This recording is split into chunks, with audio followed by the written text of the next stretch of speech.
नमस्कार दोस्तों, मैं हूं सौरभ शर्मा। आज आपको बताऊंगा द भूतनी फिल्म की सबसे कमजोर कड़ी की, जो है उसका जीएफएक्स यानी ग्राफिक्स या वीएफएक्स।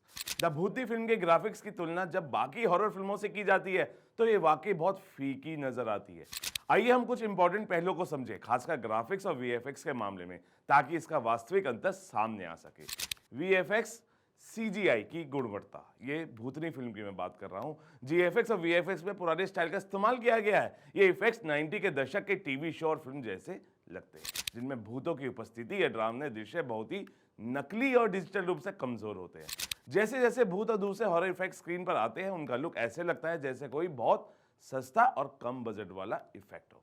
एग्जाम्पल के लिए, भूत के चेहरे या शरीर की घुमावदार पारदर्शी विशेषताएं बहुत ही सीधी और बनावटी लगती है, ना कि प्रकट होने के लिए उस खौफ का एहसास देती हैं जो एक हॉरर फिल्म में होना चाहिए। अब बाकी हॉरर फिल्मों के बारे में आपको बता दूं उनका वीएफएक्स कैसा होता है। बड़ी हॉलीवुड और बॉलीवुड हॉरर फिल्म से वीएफएक्स की क्वालिटी बेहतर और आधुनिक होती है। एग्जाम्पल के तौर पर द कॉन्जरिंग और एनाबेले जैसी फिल्मों में भूत प्रेत और दूसरे डरावने तत्व बेहद खूबसूरत और हॉरिफाइंग तरीके से दिखाए जाते हैं। इन फिल्मों में वीएफएक्स में रियलिज्म और कंपोजिटिंग की हाई क्वालिटी होती है, जिससे ऑडियंस वास्तविकता को महसूस करती है। भूत के चेहरे की त्वचा में डिस्क्रिप्शन, आंखों की चमक और वातावरण में मौजूद हर छोटी चीज में इतनी सटीकता होती है कि वह डर पैदा करने में मदद करती है। अब मैं आपको सेकंड रीजन बता दूं जो सबसे कमजोर कड़ी है फिल्म की, सीन और कैमरा वर्क। ये मैं पहले भूतनी का आपको बता देता हूं। सीन के दौरान कैमरा इफेक्ट्स का मेल काफी कमजोर लगता है। जब भूत का कोई दृश्य आता है तो ग्राफिक्स और कैमरा वर्क साथ में अच्छा तालमेल नहीं बनाते। इसका कारण भूत का किरदार वास्तविकता से बहुत दूर नजर आता है और भय पैदा करने में नाकाम रहता है। अब इसी की तुलना बाकी हॉरर फिल्मों में क्या होता है, कैमरा वर्क को इस तरीके से डिजाइन किया जाता है कि ग्राफिक्स और सिनेमेटोग्राफी एक दूसरे के साथ अच्छे से मेल खाते हैं। ड्रामने दृश्यों में सटीक कैमरा एंगल्स, शेडो प्लेसमेंट और वातावरण का सही इस्तेमाल किया जाता है। इससे ऑडियंस सस्पेंस और डर की भावना महसूस करती है। अब आपको थर्ड रीजन बता दूं जो कमजोर कड़ी है, फिल्म की रंग और लाइटिंग। पहले मैं आपको भूतनी की बता देता हूं, फिर उसकी तुलना में दूसरे फिल्मों की बताता हूं। द भूतनी की आप सुन लीजिए। फिल्म में रंगों और लाइटिंग का इस्तेमाल काफी साधारण और खराब है। जो दृश्य डरावने के लिए बनाए गए हैं उनका माहौल भी नकली और बहुत साधारण सा दिखता है।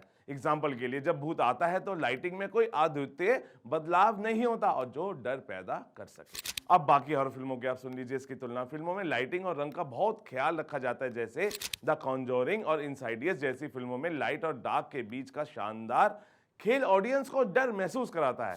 लाइटिंग के सही उपयोग से भूत के इफेक्ट्स और डरावनी स्थितियों को जीवंत और प्रभावी बनाया जाता है। अब मैं आपको इसका चौथा रीजन बताता हूं जो कमजोर कड़ी है, टेक्निकल खामियां और सिंकिंग। पहले भूतनी की आप सुन लीजिए।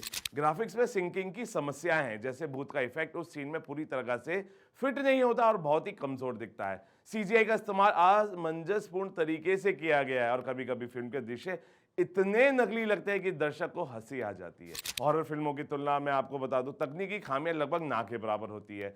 हर इफेक्ट को इतनी सटीकता से जोड़ा जाता है कि ऑडियंस उसे असली मानते हैं। सीजीआई, प्रैक्टिकल इफेक्ट्स और ग्राफिक्स का मिला जुला प्रयोग खौफ और सस्पेंस को दोगुना कर देता है।